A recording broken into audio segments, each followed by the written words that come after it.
ministres et les chefs d'entreprise se rencontrent, ils invitent des philosophes comme moi. Mais cette rencontre que l'on vient d'avoir avait justement ceci de particulier, qu'il s'agissait de réfléchir à la totalité. Autrement dit, une entreprise ne se conçoit qu'au sein de la société où cette entreprise évolue, et cela lui donne un certain nombre de responsabilités vis-à-vis de la société. Et le message que j'ai tenu à partager dans cette rencontre où j'ai été invité, sur ce panel où j'ai été invité à apporter ma modeste contribution, c'était précisément celui de l'inscription sociale d'une entreprise et les responsabilités qui sont celles de l'entreprise, étant donné précisément son inscription sociale.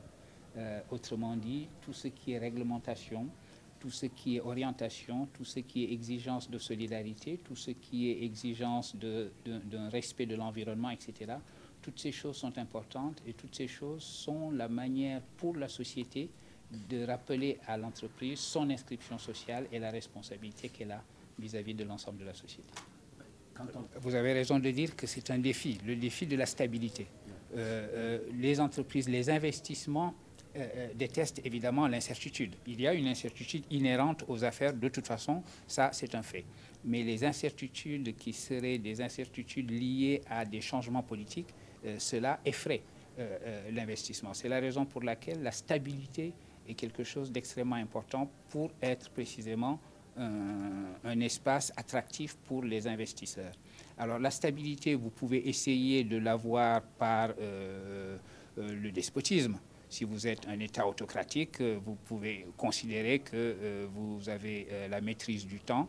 Mais la meilleure forme de stabilité est au fond la stabilité qu'apporte la démocratie. L'idée, parce que la démocratie, c'est d'abord l'idée qu'il y a des règles et que ces règles valent, que la parole que l'on donne vaut, et par conséquent, les investisseurs trouveront attractif un espace où ces investisseurs ont le sentiment que les règles du jeu sont claires et que surtout le temps ne changera rien à l'affaire. Prenons un exemple très simple. Un investisseur qui est sûr que s'il se produit une alternance dans un pays, la parole que ce pays lui a donnée pour assurer la pérennité de son entreprise, de toute façon sera respectée, cet investisseur se sent en confiance. C'est la raison pour laquelle la démocratie est également un facteur important dans l'attractivité d'un espace donné pour les investisseurs. Je crois que de toute façon, il est important pour la religion aujourd'hui, pas la religion, mais peut-être les musulmans, et la manière dont ils vivent leur propre religion, se mettent à l'heure des exigences de notre monde.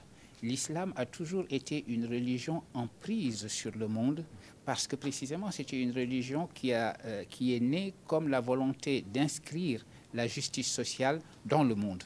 L'islam est né dans une société tribale où régnait la loi tribale, qui était en gros la loi du plus fort, et l'islam est né comme une exigence de justice sociale, évidemment comme l'affirmation du Dieu un, mais également comme l'exigence de justice sociale. Et cette exigence-là, elle est la nôtre. Nous devons trouver à chaque génération et dans toutes les circonstances historiques ce que demande de nous ici et maintenant, aujourd'hui, cette exigence de justice sociale. Et c'est la raison pour laquelle l'alternative islamiser l'économie ou faire l'économie islamique ne jouera pas. Il suffit que l'islam garde sa propre orientation, sa propre boussole de la justice sociale, et pour savoir s'inscrire dans les temps qui changent, et non seulement changent, mais changent de plus en plus vite. Et ça, c'est le défi auquel les sociétés musulmanes sont confrontées, et elles ont, dans leur religion, me semble-t-il, toutes les ressources pour y faire face. Professeur, il y a une question qui vous a été posée aussi sur l'attractivité au Sénégal.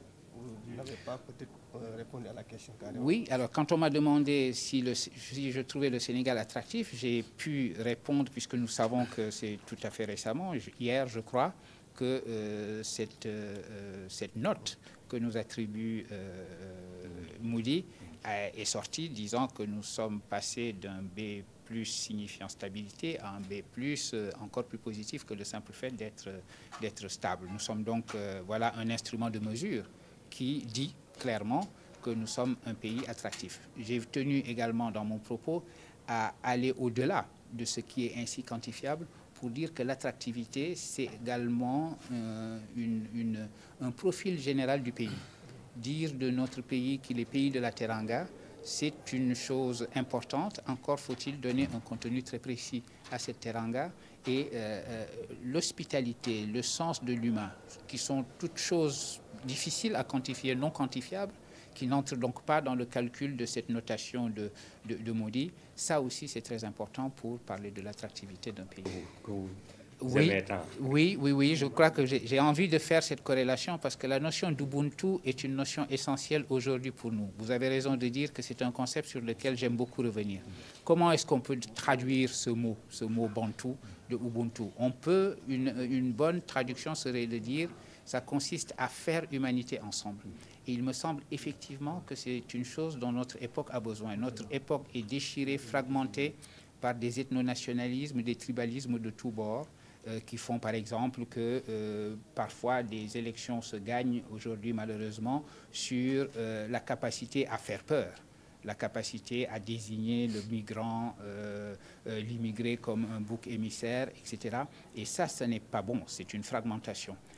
Ubuntu, ça nous dit qu'il faut que nous sachions que que l'humanité est une tâche, ce n'est pas un État, c'est une construction permanente. Nous devons construire une humanité une humanité réconciliée, et c'est une tâche qu'il faut savoir mener.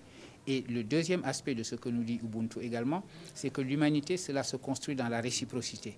Je suis humain parce que tu es humain. Je réalise mon humanité parce que je respecte la tienne et je promeux ton humanité. Et c'est un message éthique dont notre monde actuel a besoin. Nous avons besoin de traduire ce message éthique dans nos comportements politiques et dans nos comportements économiques. Justement, vous savez, la première chose dont il faut tirer des leçons, c'est l'expérience. Vous venez de le rappeler et vous avez raison de le faire. Nous avons l'expérience de beaucoup de pays qui sont devenus des pays pétroliers.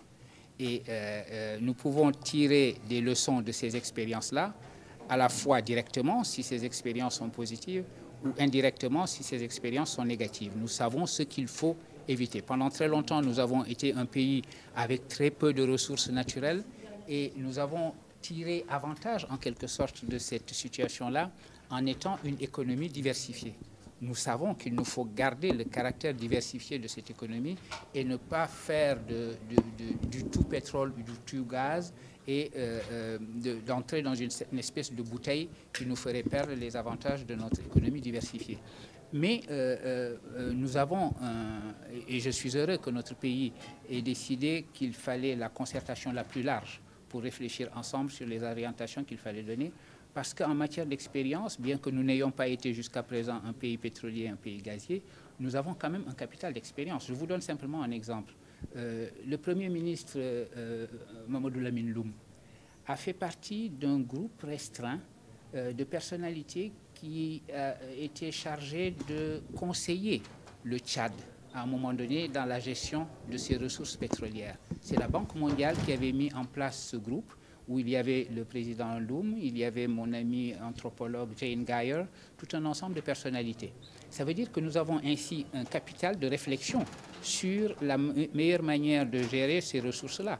Et je suis sûr que d'une manière officielle, ouverte ou moins ouverte, le Premier ministre a mis cette expérience au service de la réflexion qui est en train de se mener sur notre pays sur la gestion de ces ressources naturelles. Monsieur